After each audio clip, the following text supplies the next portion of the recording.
let's make some decorative paper. 9.9 times out of 10, I'm going to start with a good base coat color.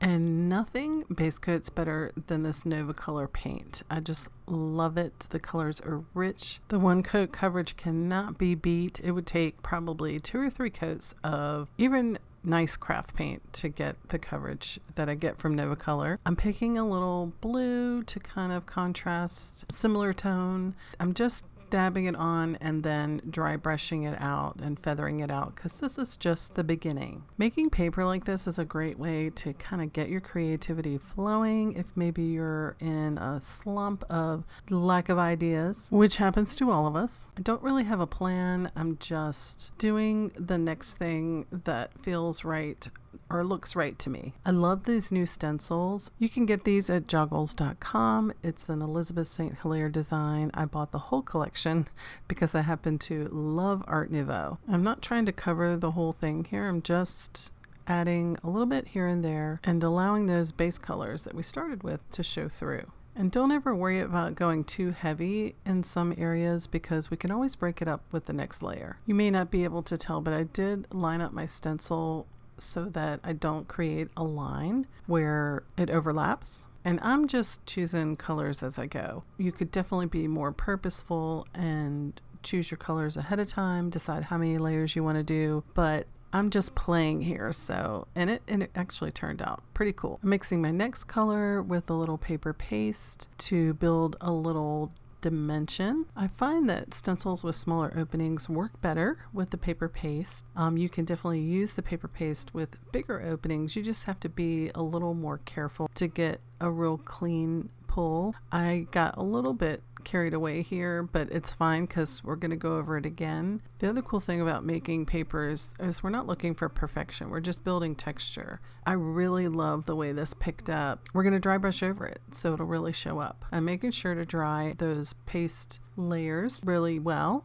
I like to speed things up with a hair dryer, but you could actually take a little break at this point and let it dry if you only have a few minutes to work here and there. And if you haven't already, take a minute to go ahead and subscribe so you'll catch the little video I'm gonna share soon of the design that I made with this fun paper. Okay, here's that line that I was trying to avoid happening, but here's how I fixed it. I can't wait to use these stencils to do some jelly plate pulls too, so let me know if you guys would like to see that in the comments. I am also 99.9% likely to add some metallic, and here I'm going in with a sapphire blue, metallic blue, and I just love these metallic paints.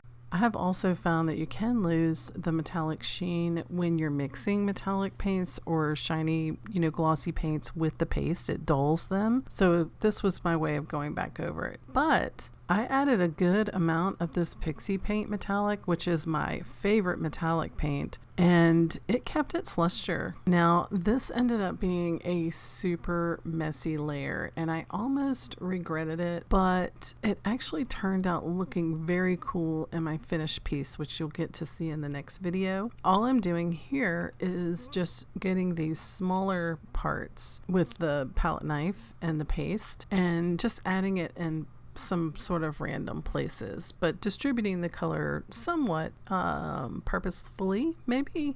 Do you ever have that process that you think you maybe should have walked away from, but you didn't? You just kept going. I just, was playing. So, and it turned out great, and I ended up using it, so it was all good. And now I'm bringing back my 2 base colors and dry brushing them on top of all of the other layers just to kind of give it a little more uniform color, and also because I just really like those colors and I wanted them to stand out more, and it's picking up all of that amazing and wonderful texture from using the paste with the stencil. Again, I'm just using a dry brush. I am dabbing a little bit of the paint off my brush before rubbing it in the paste to just kind of get a gauge for how much it's going to cover.